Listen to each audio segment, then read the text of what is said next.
नवरात्रि का 7वां दिन, माँ कालरात्रि की पूजा विधि, उपवास नियम और अद्भुत शक्ति का आशीर्वाद। जय माता दी। प्यारे भक्तों, आपका स्वागत है हमारे चैनल पर, जहां हम नवरात्रि के हर दिन की पूजा विधि और महत्व पर चर्चा करते हैं। आज हम बात करेंगे नवरात्रि के 7वें दिन की, जो माँ दुर्गा के कालरात्रि स्वरूप को समर्पित है।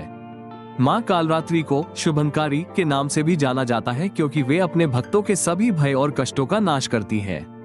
उनके आशीर्वाद से जीवन में आने वाले सभी संकट समाप्त हो जाते हैं। आइए जानते हैं माँ कालरात्रि की पूजा विधि, उपवास नियम और इस दिन के महत्व के बारे में। अब जानते हैं माँ कालरात्रि का स्वरूप और महत्व। माँ कालरात्रि का स्वरूप अत्यंत भयानक दिखाई देता है, लेकिन उनके भक्तों के लिए वे बहुत ही कृपालु और शुभ फल देने वाली है। उनके काले रंग की वजह से उन्हें कालरात्रि कहा जाता है। उनके 3 नेत्र हैं, जिनसे तेजस्वी अग्नि की किरणें निकलती हैं, और उनके बाल बिखरे हुए होते हैं। माँ कालरात्रि का वाहन गधा है और वे अपने हाथ में लोहे का खड्ग और त्रिशूल धारण करती हैं। माँ कालरात्रि की पूजा करने से हर तरह की नकारात्मकता, भय और बुरी शक्तियों का नाश होता है। वे अपने भक्तों की रक्षा करती हैं और जीवन में आने वाले हर संकट को समाप्त करती हैं। माँ कालरात्रि उन लोगों के लिए विशेष रूप से पूजनीय है, जिन्हें जीवन में अत्यधिक संघर्षों का सामना करना पड़ता है या जिनकी कुंडली में शनि की दया और 7.5 का प्रभाव होता है।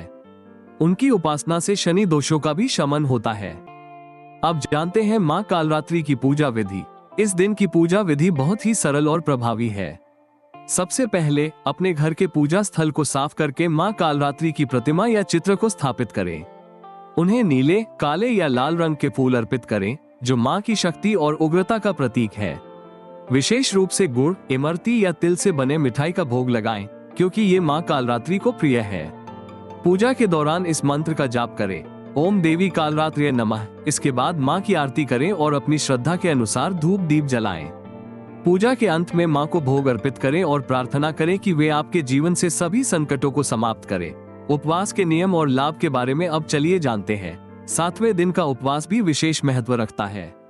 इस दिन फलाहार, दूध और विशेष रूप से गुड़ या तिल से बने पदार्थों का सेवन किया जा सकता है। उपवास से न केवल शरीर शुद्ध होता है, बल्कि आत्मा को भी शक्ति मिलती है।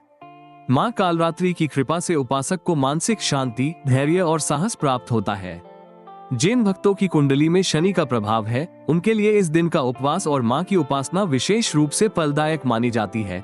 जानते हैं ध्यान और साधना। इस दिन ध्यान और साधना का भी विशेष महत्व है। माँ कालरात्रि की कृपा प्राप्त करने के लिए ध्यान करना बहुत ही लाभकारी होता है।